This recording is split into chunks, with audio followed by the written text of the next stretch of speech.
Bienvenidos, queridos oyentes, a Son Nuestros Hijos, el programa número 33, 33º, de un programa disidente de todas las mentiras e imposiciones de los gobiernos en lo que respecta a nuestros hijos. Si usted tiene hijos o le preocupa lo que quieren hacer con los niños, no se pierda este programa y recomiéndelo.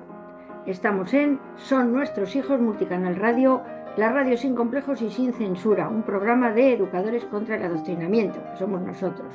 Y si usted, querido oyente, es persona sin complejos y enemiga de la censura, hágase el favor de suscribirse a nuestro canal dándole a la campanita que aparece bajo el vídeo, porque juntos somos más fuertes. Conmigo están Alicia Rubio, están los miembros de Educadores contra el Adoctrinamiento, Alicia, Beatriz Montes, Pedro González Murillo, Elena Tejada y Nanda Gredano. Bueno, pues vamos a pasar al tema del programa. Uno de los grandes puntos claves de esta ingeniería social que nos están aplicando contra nuestra voluntad es la educación de nuestros hijos. El Estado era el responsable de proveer a los ciudadanos de una instrucción intelectual, una enseñanza que les preparara para la vida laboral, para sus actividades futuras como ciudadanos. La educación, es decir, esos valores y normas de moral y convivencia quedaban en manos de las familias y se reforzaban en las aulas sin ningún tipo de discrepancia, pues lo que estaba bien, y lo que estaba mal, en un acuerdo social general. No sabemos en qué momento la educación en valores y moral pasó a estar en manos del Estado y la instrucción y la enseñanza comenzaron a disminuir en beneficio de una educación en valores controvertidos, en muchos casos contrarios a los inculcados por los padres, y en otros casos nos encontrábamos con unos padres en dejación de funciones que ya no educan porque les han convencido de que la educación se recibe en las aulas y no en casa. Mucho más cómodo, pero infinitamente más peligroso. No sabemos en qué momento aparecieron docentes empeñados en la labor de educar, adoctrinando en esos nuevos valores que cada vez más claramente eran contrarios a los que de forma unánime y coincidente tenían padres y profesores y sociedad cuando la educación se aprendía en casa y la enseñanza era en las escuelas e instruían conocimientos. Incluso los conocimientos se han adaptado a esta nueva educación y a estos nuevos valores. La filosofía y las materias que hacían pensar y trabajar un espíritu crítico desaparecieron.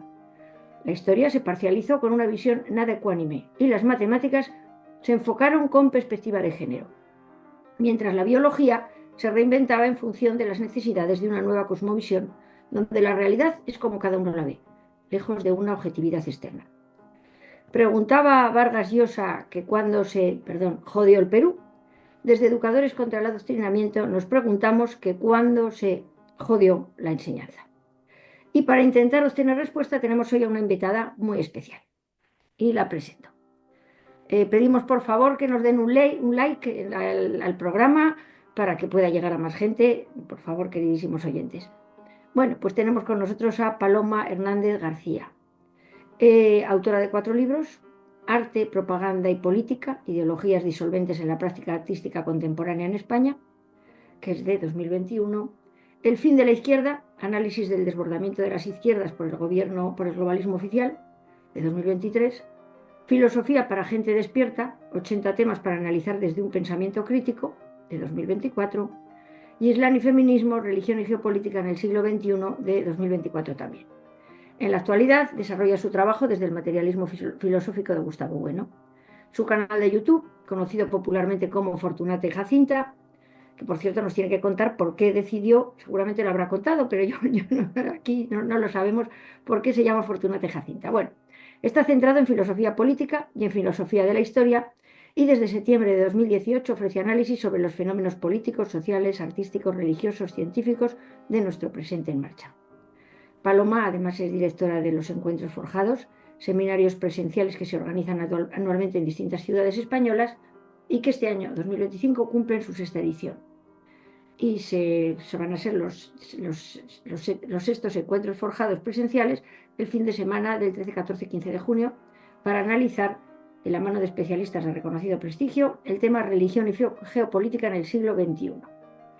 Bueno, pues muy bienvenida, Paloma, muy bienvenida a esta que es tu casa. Muchísimas gracias, Alicia. Encantada de estar con todos vosotros y con todos los que nos estén viendo del otro lado de la pantalla. Es un auténtico honor. Claro, el honor es nuestro, pero vamos, pero bueno, encantadísimos de tenerte. Vamos a comenzar. Empiezo yo con la primera pregunta. Muy bien. Prepárate. Y luego mis compañeros te seguirán preguntando. Bueno, las bases filosóficas y virtudes que se están destruyendo en la educación española son patentes. ¿A dónde nos están llevando? Del Ronzal, por cierto. Bueno, pues nos están aproximando a marchas además forzadas, porque el proceso se ha acelerado muchísimo en los últimos años. Esto es algo que lleva décadas de proceso, de desarrollo histórico, pero yo creo que es muy visible para todos que esto se ha intensificado incluso en los últimos años, o sea, en poco menos de 6, de 8 años, una cosita así ha ocurrido. Entonces, lo que estamos viendo es cada vez más cerca un horizonte en la que España pues se aproxima, como digo, a un horizonte de debilidad extrema. Es decir, lo que estamos presenciando es una desestructuración de nuestra sociedad, de la sociedad española. No es un fenómeno exclusivo en España, pero nosotros estamos ahora mismo pues, asentados en esta plataforma y por tanto vamos a hablar a partir de esta plataforma donde se desarrolla nuestra vida individual, familiar, social, laboral, política, etcétera. Y eso es España.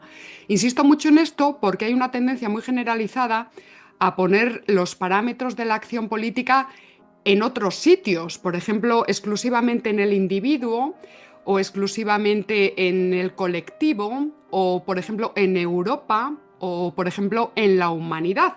Y lo que estamos viendo ahí es que se está saltando por encima precisamente de la escala política, polis es polis-estado, y no se puede saltar de esa escala.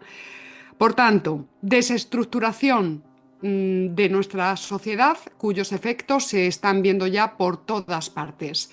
Uno de esos ámbitos es evidentemente la escuela. Y yo creo que podríamos empezar preguntándonos ¿para qué sirve la escuela? ¿Para qué sirve la escuela? Me vais a permitir que os comente la auténtica calamidad que yo viví en persona cursando un máster en estudios avanzados en filosofía aquí en Salamanca, Universidad Pública, donde una catedrática de filosofía política, atendiendo un poco a estas cuestiones, vino a decir que la escuela estaba ahí para ayudar a los niños a ser felices. Claro, el problema es que estas gentes, estos nuevos predicadores de la moral, pues cuando dicen niños felices, sobre todo se están refiriendo a niños disfrutones. Es decir, la idea de felicidad que ellos manejan no es la idea de felicidad que desarrolló Aristóteles o que desarrolló Santo Tomás de Aquino, una idea de felicidad cuyo contenido objetivo era Dios mismo.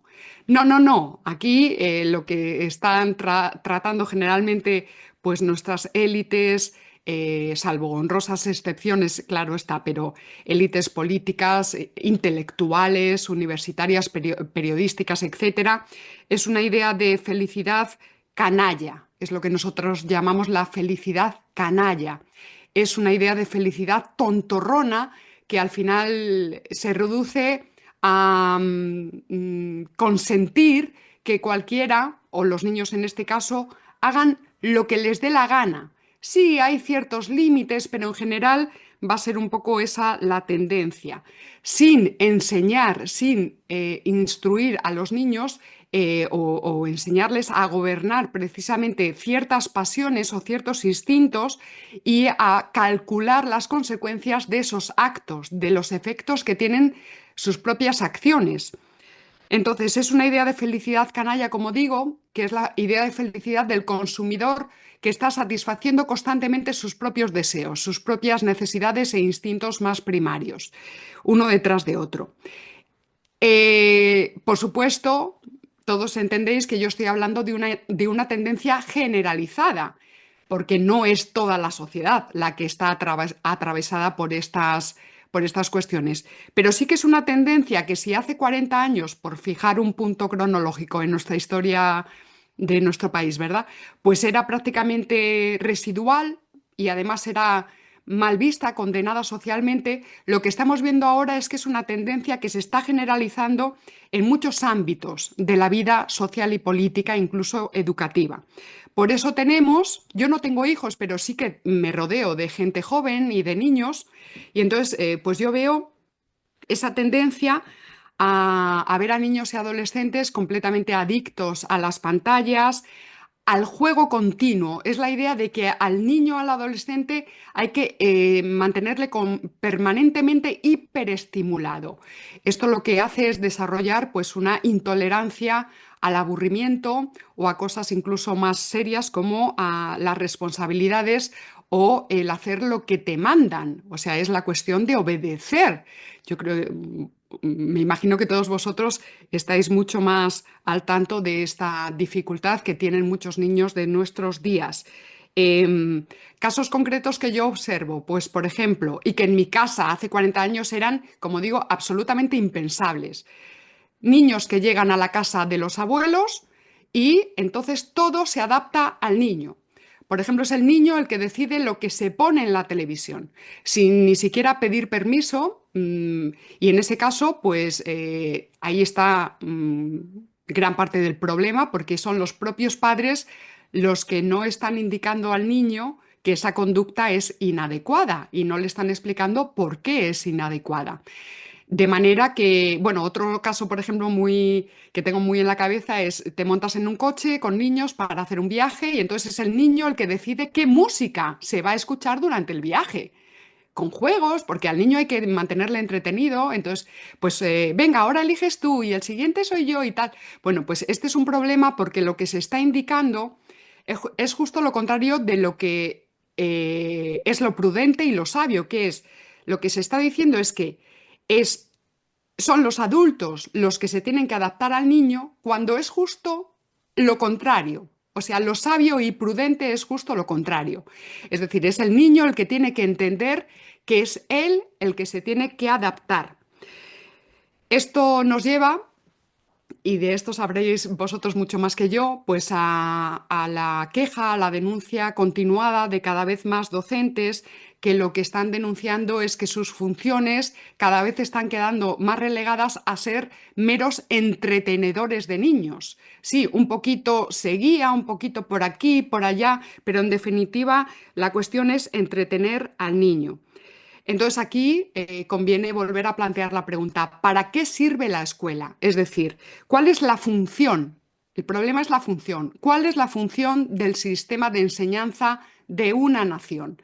Bueno, pues nosotros desde el materialismo filosófico lo tenemos clarísimo. La escuela y sobre todo los institutos, porque ahí los niños ya están un poquito más desarrollados, tienen más experiencia, bueno, pues son aquellas instituciones donde se están conformando, lo ha dicho muy bien ya Alicia, donde se están ya configurando los futuros ciudadanos de una nación. Futuros ciudadanos que no solamente tienen derechos, sino que sobre todo adquieren responsabilidades y deberes. Entonces, ahí está el kit de la cuestión. ¿Qué tipo de ciudadanos está configurando el actual sistema de enseñanza en España, que viene rodando desde hace décadas, cada vez peor, porque cada vez incide más en los problemas?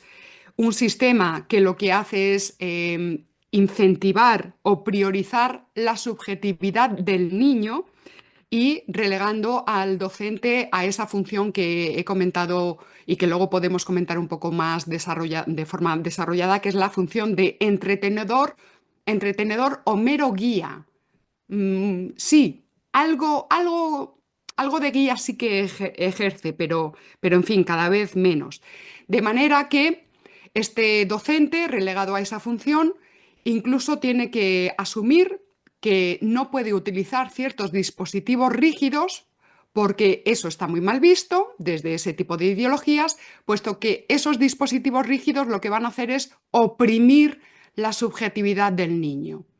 Y no, como todo está volcado para adaptarse todo al niño, pues entonces hay que eliminar todos esos dispositivos rígidos supuestamente de opresión. En fin, esta sería un poco la respuesta a esta primera pregunta. Buenas tardes, Paloma. Y enlazando un poquito con esta primera pregunta, a un profesor, ¿qué le decimos? ¿Qué le decimos? Porque está claro que no debe ser el materialismo filosófico. ¿Qué le decimos de las bases filosóficas, ideológicas que sustentan estos cambios tan negativos en el ámbito de la educación? Bueno, aquí, ¿qué le decimos en el presente o te refieres más bien a cómo le explicamos ¿Cuáles eh, son los cómo hemos llegado fundamentos? hasta aquí? ¿Cuáles son los fundamentos filosóficos? ¿Cuáles son los fundamentos ideológicos de esta situación que ahora mismo vivimos en el ámbito de lo educativo, que has bien explicado en la primera pregunta? Bueno, si no entiendo mal, yo creo que entonces nos tenemos que ir unos siglos más atrás para entender cuáles son las raíces o las fuentes de esta situación actual. Hilando con lo que comentaba Alicia, claro, todo va a arrancar del problema de secularización, que es un proceso histórico en el que, bueno, que está ahí vinculado con la transformación del antiguo régimen al nuevo régimen. Entonces eso exige necesariamente, por su propia doctrina, ¿verdad?, Em, convertir las antiguas virtudes cristianas que surgieron no por combustión espontánea de un loco que se lo inventó, sino que surgieron esas virtudes tras siglos y siglos de experiencia y de sabiduría, además, como sabéis, atravesado por la razón, por la filosofía, por la teología, en el caso del cristianismo, del catolicismo en particular, a través de la escolástica, que no es cualquier cosa. Hemos citado antes a Santo Tomás de Aquino, ¿verdad? Que es una realidad que no está en otros ámbitos culturales o religiosos, por ejemplo, no está en el Islam. Luego a lo mejor podemos comentar esto. Pero bueno, que me despisto. En ese proceso de transformación de las virtudes cristianas en valores, donde ya lo que tenemos es a unos predicadores de la moral que van a intentar actuar ya desde la política, a través de ideologías políticas, ¿verdad? Lo que tenemos ahora es ya una vuelta de tuerca. Es decir, virtudes cristianas se secularizan primero en valores y ahora tenemos que esos valores se están convirtiendo en contravalores abiertamente cristianos.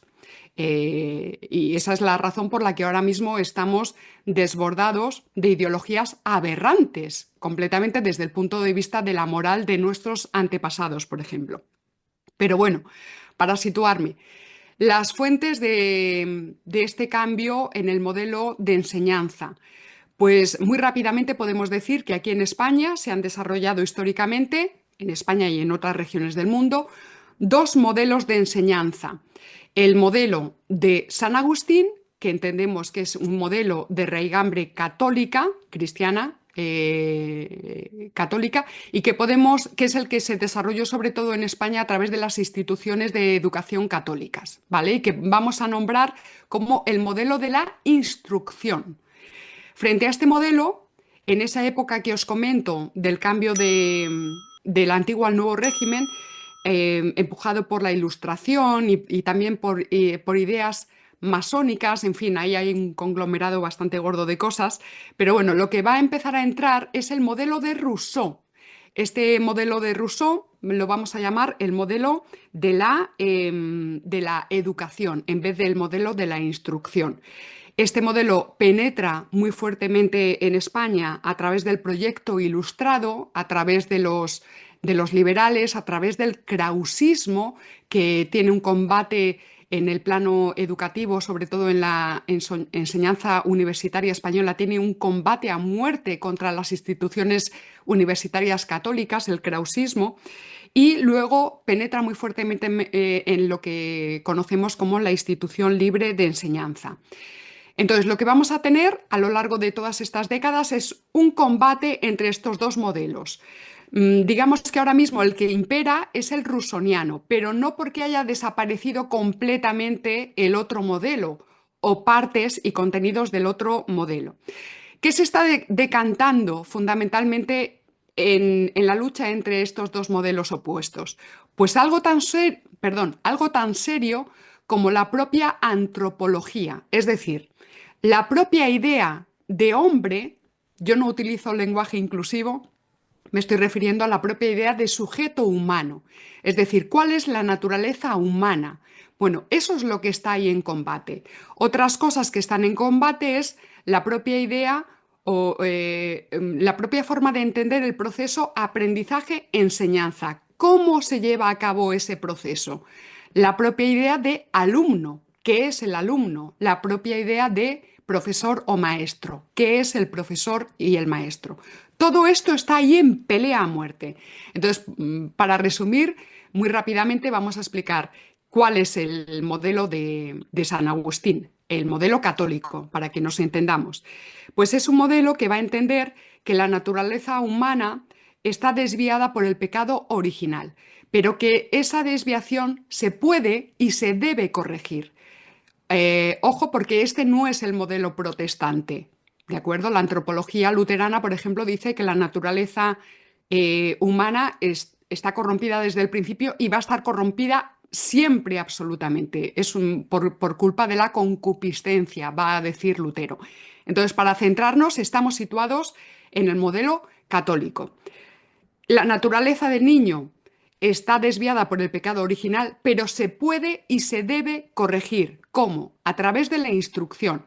Esto significa que al niño se le tiene que poner delante el tipo de contenidos y de conocimientos técnicos, científicos, filosóficos que el niño tiene que aprender. Es decir, el movimiento en el modelo de San Agustín es desde fuera del niño hacia dentro del niño. Como veis, cambia completamente. Bueno, lo vamos a ver luego mejor comparándolo con el otro modelo. Pero esta es la idea, ¿no? Desde fuera se le presentan los contenidos que el maestro tiene que poner delante del niño para que el niño tenga una formación adecuada. Luego tenemos el modelo de Rousseau y aquí van a cambiar completamente las cosas porque Rousseau, con la idea del buen salvaje, estamos ya en otro paradigma ideológico y filosófico. O sea, ya aquí estamos en la Ilustración y estamos en el libre pensador, en el hombre haciéndose a sí mismo, en la idea de que las religiones son productos irracionales que impiden el pensamiento científico, entonces es todo oscurantismo y hay que destruir a las religiones y todo ese tipo de prejuicios, ¿verdad? Entonces Rousseau lo que va a decir es que el niño, es decir, la antropología, la naturaleza humana, el niño tiene una naturaleza impoluta, llena de bondad y que precisamente es la sociedad, a través de una multitud de instituciones, las que generalmente terminan corrompiendo esa naturaleza buena del niño. Entonces, el niño ya portaría en su interior, esta es la cosa, ¿verdad? El niño ya porta en su interior una naturaleza.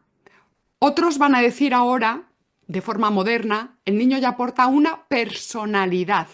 Una personalidad. Por tanto, lo que tienen que hacer el maestro, los padres, el entorno social en general, es dejar que esa personalidad se exprese en plenitud, sin trabas y espontáneamente. Con unas pequeñitas guías, sí que es verdad, unas pequeñitas guías, pero en general veis que el movimiento es justo el contrario. Es dejar que desde dentro del niño aflore lo que ya lleva en su propia mismidad, en su propia interioridad. Este es el modelo en el que se plantea que no hay que añadir demasiadas cosas nuevas al niño, porque ya el niño lo va a ir descubriendo. Ahí está la función de guía. Ya el niño lo lleva dentro, lo lleva en potencia. Entonces la función del maestro es llevar esa potencia a la acción, pero partiendo de que ya está en el interior del niño. Entonces, aquí tenemos un problema porque poco a poco, a lo largo de todas estas décadas, se va a ir destruyendo las figuras de autoridad. Entonces, en general, todo lo que se entendía siempre como figuras de autoridad, el padre, el abuelo, el maestro, pues qué sé yo, otras figuras de la sociedad, como puede ser el médico, puede ser el alcalde, el cura. Bueno, pues se van a empezar a entender como aquellas cosas que taponan la subjetividad del niño. Por tanto, hay que destaponar al niño. Esa suena así como que se queda muy fácilmente uno con la idea, ¿no? Hay que destaponar al niño. Esta es la razón por la que vosotros sabéis que hay profesores que, por ejemplo, no le exigen al niño ejercicios de redacción porque es que al niño le cuesta o porque el niño sufre. O, por ejemplo, si el niño escribe con una caligrafía mala, pues es que no hay que intervenir porque es que el niño escribe así. El niño escribe así. Mientras que San Agustín o todo ese modelo diría, no, no, no, es que hay que enderezar al junco. Es decir, aunque sufra y aunque llore y aunque le cueste, hay unas normativas canónicas que nos indican cuándo una caligrafía es adecuada y cuándo no. Entonces tú tienes que adaptar al niño al canon objetivo que en nuestras sociedades entienden que es el que se aproxima a lo correcto, ¿verdad? Entonces no hay que dejar que el niño escriba de forma ininteligible, porque eso es un desastre. Entonces, lo que tiende a valorar este modelo es a profesores que tengan más bien cualidades psicopedagógicas, profesores que empaticen con el niño. Yo he estado en clases, lo contaba en un encuentro con Alicia, clases de conservatorio de música, donde el conservatorio que ya no eran niños, estaba lleno de dibujitos de corazones y de emoticonos y de cositas de empatizar constantemente para que el niño no sufra aprendiendo a tocar el cello, en vez de aceptar que es que ese aprendizaje cuesta sangre, sudor y lágrimas. Entonces, insisto en que es esta idea constantemente. Se está diciendo que es todo el entorno social el que se tiene que adaptar al niño cuando creemos que eso es un gravísimo error. Es el niño el que tiene que aprender, que se tiene que adaptar. Bueno, Hasta aquí. sí, sí, ahora vamos a cambiar de tercio y vamos a ir a feminismo y islamismo. Le paso los trastos a Elena. Muy bien. Paloma, encantada de saludarte y de participar de esta entrevista. Te pregunto sobre tu libro, sobre el libro Islam y Feminismo. Ese ensayo en el que analizas de una manera muy incisiva todos los feminismos y en particular analiza los efectos que el llamado feminismo islámico puede tener en los países de tradición cristiana. Especialmente analizas el caso de Europa. Sí. ¿Qué supone bueno, la relación existente entre feminismo e islamismo, que lo analizas con una profundidad asombrosa? ¿Qué supone el velo islámico para las mujeres, el yihad en las niñas dentro de los centros educativos? ¿Qué está suponiendo esta nueva realidad que nos estamos encontrando en los centros educativos, cada vez Pues más generalizada? eh, aunque parezca que no, tiene relación con lo que hemos estado trabajando antes. Para centrarnos en el problema del hijab o del velo islámico, porque tiene muchas formas, ¿verdad? Bueno, Sí. pues voy a resumir y entonces voy a decir lo que es mi tesis fundamental. La tesis fundamental es que el Islam no es solo una religión ni es solo una cultura, sino que el Islam es un compuesto y además es un compuesto potentísimo, es un compuesto religioso, político y geopolítico y que además como tiene una tendencia totalizadora, totalizadora no totalitarista, quiero decir totalizadora, quiere decir que necesita recubrir y controlar todos los aspectos de la vida del individuo concreto y particular. ¿De acuerdo? Entonces es que está cargado de todo, de normas éticas, de normas morales, de normas de usos y costumbres en la comida, en la vestimenta y tal. Entonces el hijab como una prenda musulmana, hay mucha variedad, efectivamente, pero lo que tenemos que entender es que el hijab, detrás del hijab, mejor dicho, hay todo un contexto social y político. Es decir, el hijab no es simplemente una prenda religiosa o cultural. Ese es el punto al que yo me quiero referir expresamente hoy. Detrás del hijab eso, fíjate que en muchos países de mayoría musulmana no, no se ve, no se ve. Entonces, mi libro está aterrizado sobre todo en los guetos islámicos que existen en Europa. Entonces, en los guetos islámicos que también existen en España, lo que vemos es que detrás del uso del hijab, pues hay toda una serie de normativas, como digo, sociales, religiosas y políticas. Por ejemplo, la obligación de que la mujer camine por detrás de los hombres de forma obligatoria.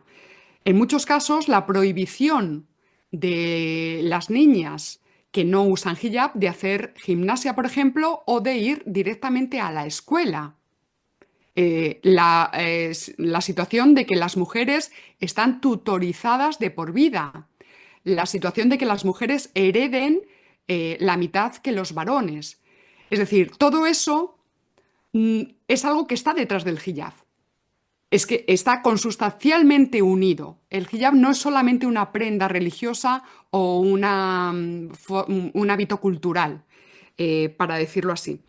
Entonces, yo siempre digo que el problema de las mujeres musulmanas que en Europa y en España usan hijab, el problema no es ponerse el hijab, el problema es quitarse el hijab, porque cuando se lo quitan sufren consecuencias. Y en ocasiones son consecuencias muy graves, presiones familiares y no solamente familiares, sino de toda la fratría, de todo el gueto, es decir, de todo el ámbito social, muy, muy, muy fuertes. Como decía antes, por ejemplo, la prohibición de ir a la escuela, la prohibición de estudiar.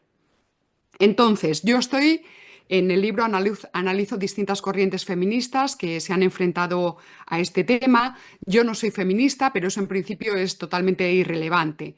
Entonces, distintas corrientes. Hay algunas corrientes, las que llamamos aquí las feministas ilustradas, están completamente en contra del uso del hijab en los espacios públicos europeos, pero hay otras dos corrientes que están peleando en las calles y políticamente buscando que se desplieguen leyes a favor de que se pueda utilizar el hijab en los centros educativos. Yo os voy a poner un ejemplo muy, muy, muy pequeñito para que veamos todos cuál es el problema de que en las instituciones públicas de España se permita el uso del hijab. Hanan Serrouk es una mujer española nacida en España, pero de padres marroquíes. Voy a resumir muchísimo su historia. Ella ahora mismo está trabajando para las fuerzas y cuerpos de seguridad del Estado español y parte de su trabajo consiste en detectar e intentar neutralizar los matrimonios forzados que ocurren dentro de esos guetos. Consiguen neutralizar muy pocos porque esos guetos cada vez están más herméticos. Eso que vaya por delante. Bueno, ella me planteaba un día lo siguiente, ella está completamente en contra del uso del hijab en España. Dice, ¿qué pasa cuando por fin una de esas niñas consigue atesorar el coraje suficiente para ir a pedir ayuda y, por ejemplo, pues a asistentes sociales aquí en España porque se le ha concertado un matrimonio forzoso y lo que se encuentra en el despacho de esa asistencia social es una mujer vistiendo el hijab? Es que es un problema que con el que ella convive a diario en Cataluña, que es donde más adelantado está todo este problema de la islamización. Que muchas instituciones públicas en España, evidentemente hay musulmanes, pero el problema es que visten abiertamente el hijab, sabiendo que el hijab comporta toda una visión social y política y moral. Entonces, bueno, lo dejo ahí. Estaba enlazado con lo anterior por lo siguiente, porque la prohibición del hijab no puede recaer en los centros educativos. Es decir, esa decisión no puede recaer en el profesor o en el jefe de estudios o en el director. Eso es una absoluta irresponsabilidad por parte de nuestros gobernantes, porque lo que estás haciendo es dejar expuestos a estos individuos, a este director de colegio, por ejemplo, a las presiones que va a sufrir en caso de decidir prohibir el hijab, pues porque se le va a presentar allí la familia. Va incluso con amenazas, como sabemos que está ocurriendo. Familia o el grupo, me da exactamente igual. Entonces, la prohibición tiene que venir asegurada por parte de las leyes, por son leyes que además tendrían que ser estatales, centrales, no de cada comunidad autónoma. Y además, estas leyes tienen que ir acompañadas de la fuerza coercitiva del Estado. Es decir, no estoy diciendo que tengan que ir ahí el ejército, lo que estoy diciendo es que en caso de que se produzca un conflicto, pues este director de colegio o este profesor pueda recurrir a la policía, ateniéndose a una ley, a una ley. Entonces, bueno, pues esto es lo que yo diría acerca de la problemática del hijab, que es muy grave y que además cada vez vamos a ver que se va a acrecentar cada vez más. Perdona, Y Paloma, es que quería aprovechar, perdona, en relación a esto, no sé si, bueno, supongo que si estás pues al tanto de la recogida de firmas que están llevando Elena Ramallo y Sonia Sierra para una iniciativa legislativa para llevar al Sí, Congreso en Madrid para prohibir sí, la hijab en los colegios españoles y sí, el burka en las calles pues, de nuestro país. Y sí. bueno, simplemente meter esta cuña, ¿no? Porque es realmente un tema que está ahora en auge, pero todavía mucha gran parte de la población no es consciente del peligro, el peligro que se nos viene. Y simplemente quería comentar esto. Gracias. Sí. Sí, con Elena he tenido la oportunidad de hablar precisamente la semana pasada para ver si soy capaz de organizar algo con ellas. Pero está muy bien que hagas el apunte y luego a lo mejor también pues podéis poner en el foro el enlace porque es importantísimo. O sea, hay que luchar y hay que exigir que sea por ley, por leyes estatales, efectivamente. Sí, pues leyes, aprovecho, vale, y lo vamos a eso. poner aquí en la caja de comentarios de descripción del vídeo. Vamos a poner el enlace para que todos los que estéis escuchando este programa, que por favor os unáis a esa recogida de firmas, que es muy importante. Eso Sí, es. Además, leyes aplicables, que será algo importante. Y además, Paloma, un solo apunte antes de entrar en la pregunta, es interesantísimo lo que nos estás contando. Todo esto en detrimento de nuestra religión cristiana, porque todas las feministas, los grupos de feministas que apoyan a, a esta imposición, porque al fin y al cabo es una imposición, están confrontados con nuestros crucifijos en los colegios. Pero bueno, es un tema, la verdad, que es súper interesante. Yo te quería hablar y preguntar, para ir también tocando otros temas sobre los que nos vas a explicar de manera, pues como nos está explicando el resto, el tema de la leyenda negra de la Edad Media. Es otra de las leyendas negras que tenemos y sobre todo del esplendor cultural español. Nuestros magníficos reyes católicos, que no hay parangón en ningún otro país, la escuela de Salamanca, es decir, se está utilizando la leyenda negra igualmente para atacar ese esplendor español, como todo lo que se está haciendo. Cuando España brilla, siempre se le oculta. pues mira, estoy anotando porque también tiene relación con lo que hemos estado tratando antes. Efectivamente, la Así es. leyenda negra. Mira, ilustración. Es una de las corrientes que con más saña configura, porque la leyenda negra, como tiene tantos siglos, se va adecuando a distintos contextos históricos y políticos, pues se va modulando. Entonces los ilustrados franceses también elaboraron su propia leyenda negra contra España, que fundamentalmente era anticatólica, por lo que hemos comentado antes. En un momento siglo XVIII, donde estos ilustrados franceses que jamás critican a Francia, una Francia que ya sabemos cómo estaba en el siglo XVIII, por eso luego se desata lo que se desata a finales de ese siglo, ¿verdad? Bueno, pues con muy buena visión geopolítica, estos intelectuales al servicio de Francia, pues necesitan atacar a la potencia competidora inmediata, que es, entre otras, pues en ese momento España. Eh, También la leyenda negra está vinculada con el mito de Al-Ándalus, que es el mito que está ahora mismo funcionando en todos esos grupos de izquierdas, autopercibidos de izquierdas, que tienen una idea o están pensando el Islam de una forma mitificada. Es decir, están trabajando desde el mito de Al-Ándalus, como si Al-Ándalus, el Islam en general, pues hubiera sido pues eso, una civilización súper brillante que definitivamente habría sido oscurecida y arrasada completamente por la ignorancia y la rapacidad y la depredación de los malvadísimos y oscurantistas españoles.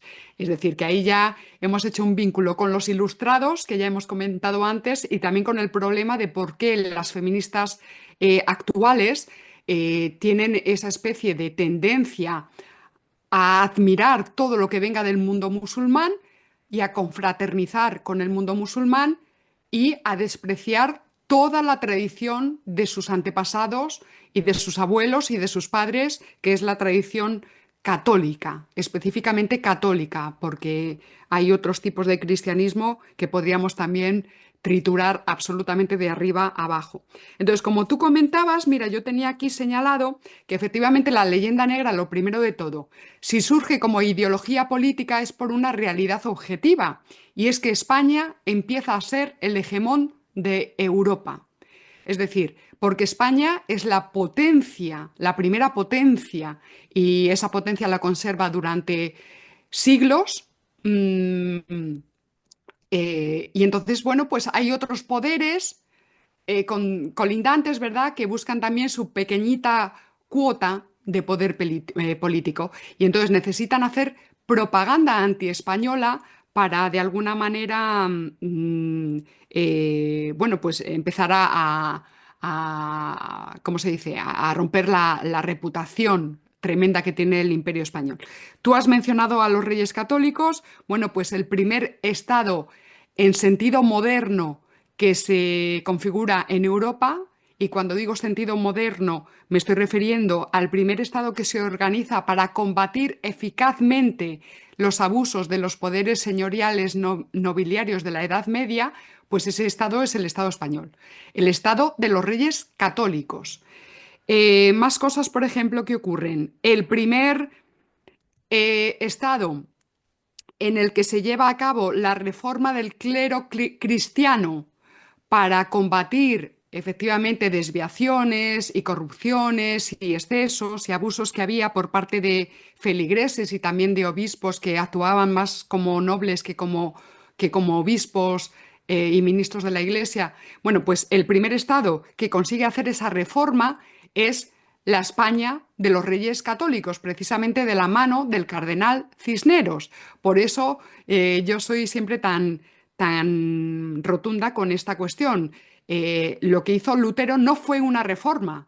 O sea, la reforma verdadera la hizo España. Lo que hizo Lutero y luego Calvino y otros fue una ruptura. Una ruptura que además, como le recriminó luego más tarde Erasmo de Róterdam, fue una ruptura de la cristiandad tanto en sentido religioso como en sentido político. Lo que hace Lutero es dar el pie para la generación de nuevas religiones, de nuevas religiones. La verdadera reforma es la que tiene lugar aquí en España, que resulta ser un saneamiento tan profundo y tan bien hecho que sus efectos se dejaron ver durante siglos, por ejemplo, impidiendo las supercrueles guerras de religión que asolaron el norte de Europa durante siglos, pero durante siglos la dejaron totalmente desolada. O, por ejemplo, las terribles cazas de brujas, que también fueron paradas aquí en España gracias al racionalismo católico español. Entonces, a mí me gusta siempre poner los apellidos para no hablar así en general. No, fue el racionalismo católico español el que paró el fenómeno de la caza de brujas. Como tú has citado, por supuesto, ¿dónde se inicia la filosofía moderna? Pues no es Kant, es la escolástica. Es decir, de nuevo, estamos hablando de los católicos, de las grandes figuras de la teología católica, que no rechazan la razón, como sí que hace Lutero y sí que hace el Islam. ¿Quién reconoce a los indígenas americanos en su condición de de persona, la dignidad personal, la dignidad y además el reconocimiento de persona en tanto hermanos en Cristo, hijos de Dios Padre. O sea, ese es el vínculo es de tradición cristiana. No son como ahora que se dice la humanidad, no es que todos somos hermanos en la humanidad, no, es que lo que se pierde ahora mismo con la secularización es precisamente el parámetro, que es Dios Padre.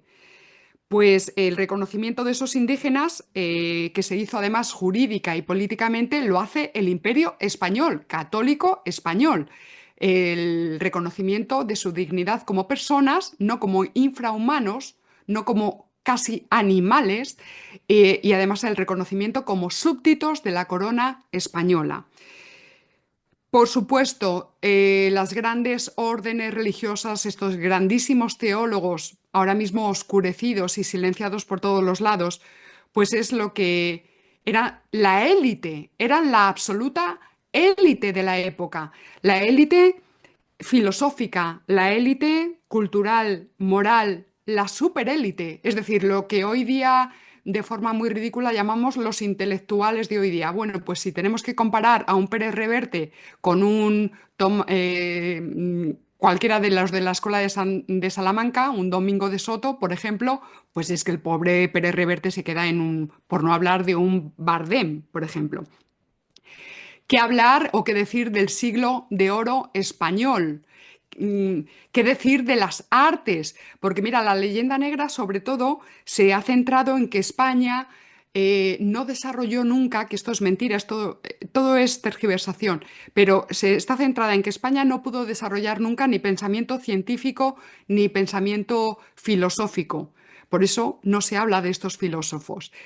Pero no pudieron jamás combatir, porque era muy visible, el poderío de las artes en España, porque era visible, no se podía ocultar el poderío del barroco español o del barroco hispanoamericano, tanto en la pintura como en la música, como en la literatura. Era imposible, o renacentista, quiero decir, era imposible.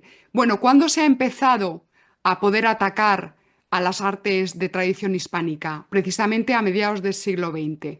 Todo lo del reggaetón, toda esa porquería que se nos está metiendo, es muy reciente y yo siempre lo designo como el último ataque, el que le quedaba ya a la leyenda negra, que era atacar a las producciones artísticas del ámbito hispano y católico.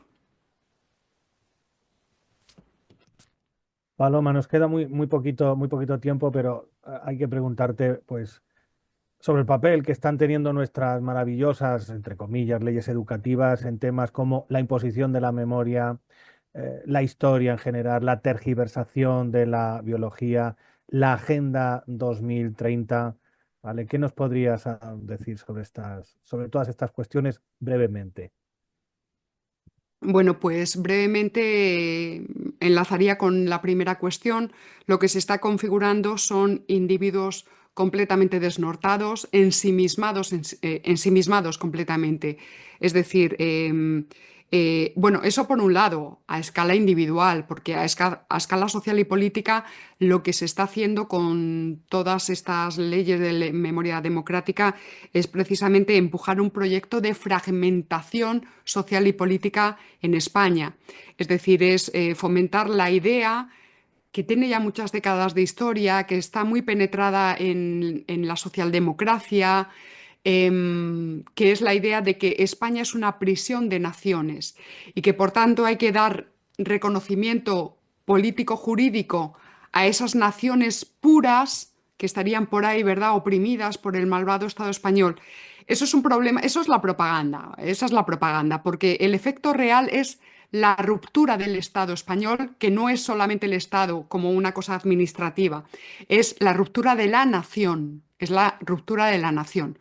Y recordad que nación es mucho más que pueblo, o sea, pueblo español, y ya los de Podemos empiezan a utilizar esto de soberanía popular en vez de soberanía nacional, y es muy grave, porque el pueblo es los españoles que estamos ahora mismo vivos, mientras que nación es mucho más que pueblo. nación remite a los españoles que fueron, a los españoles que somos y a los españoles que serán, que serán. Y los españoles que somos ahora mismo tenemos el deber y la obligación de preservar para los futuros españoles lo que los antepasados nos legaron a nosotros. O sea, lo que recibimos en herencia ya construido. Entonces, como lo que se está configurando son individuos ensimismados, totalmente, pues eso, la palabra es narcisos, para que se me entienda, que solo sale, perdón, me trabo un poquito porque estoy muy cansada, lo comentaba antes, disculpadme.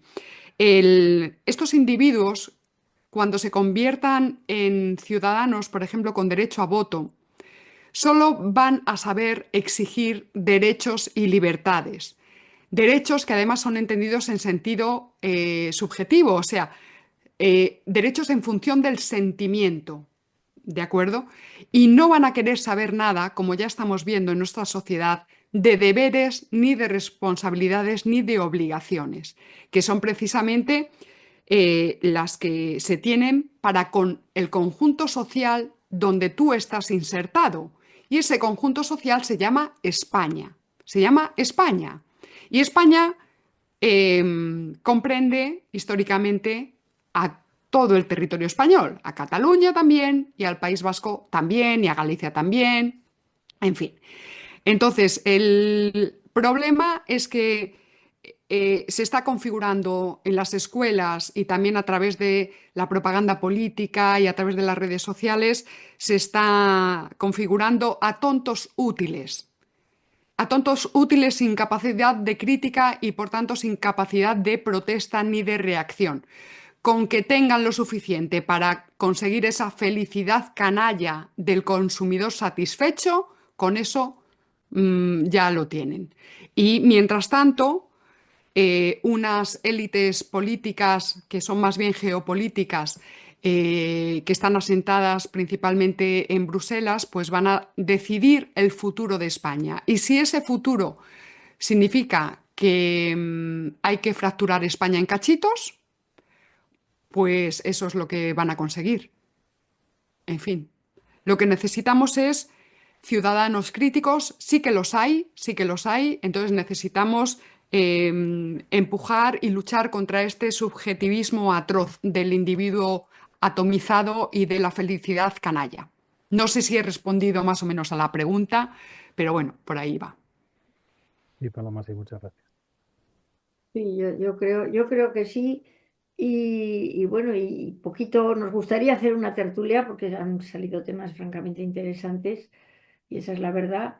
Pero sin embargo es que se nos vaya el tiempo, ya no nos queda prácticamente nada. Entonces, pues vamos a pasar a una reflexión que en todos los programas hace nuestra compañera Beatriz, a la que le voy a pasar el micro. Beatriz, adelante.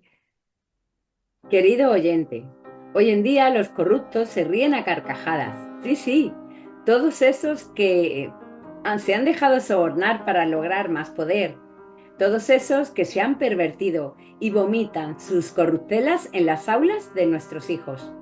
La educación es un campo de batalla donde los que siempre salen perdiendo son los alumnos, indefensos e inocentes, cuya mente va siendo moldeada, no en base a la verdad y el bien, sino según las ideas vaciadas, engañosas y manipuladas, vaciadas de su verdad y que tan solo va a llevar a estos niños a una vida frustrada, porque, querido oyente, desconocer la verdad que nos conduce al bien y a la felicidad, en definitiva, lleva a confusiones, frustraciones y al más absoluto nihilismo.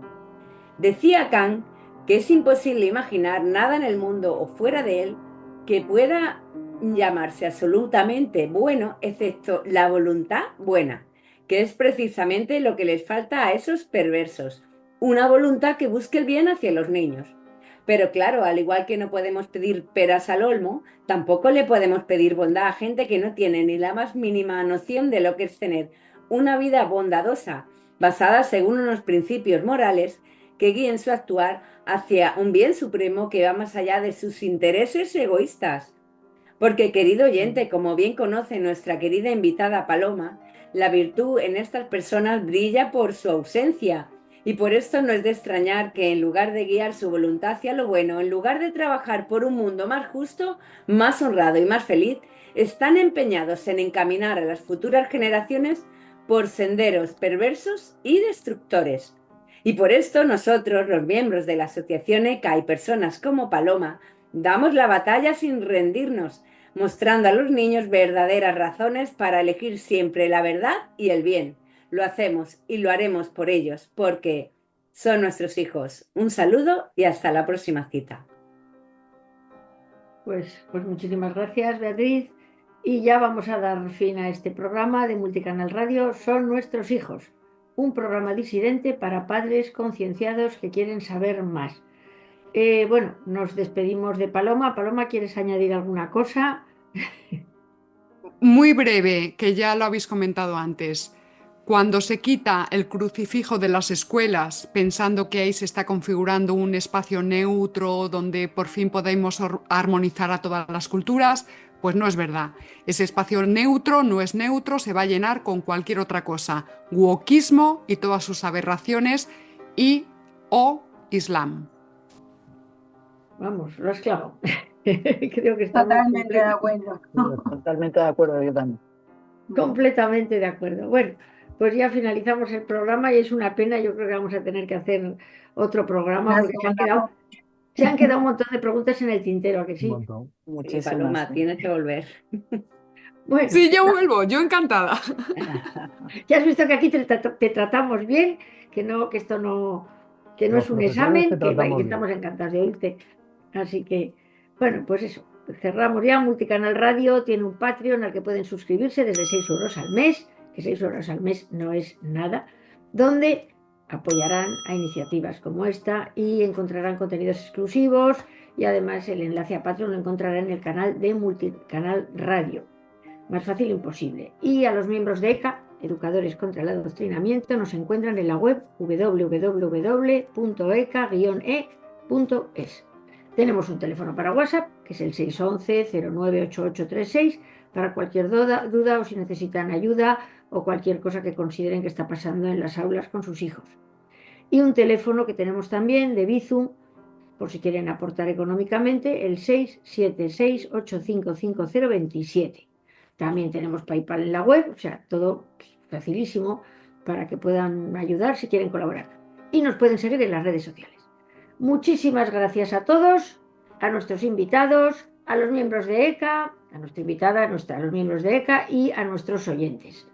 Decimos la frase final que tenemos en el programa, que es: dejen en paz a nuestros hijos. Muchísimas gracias. Muchísimas gracias. Sí.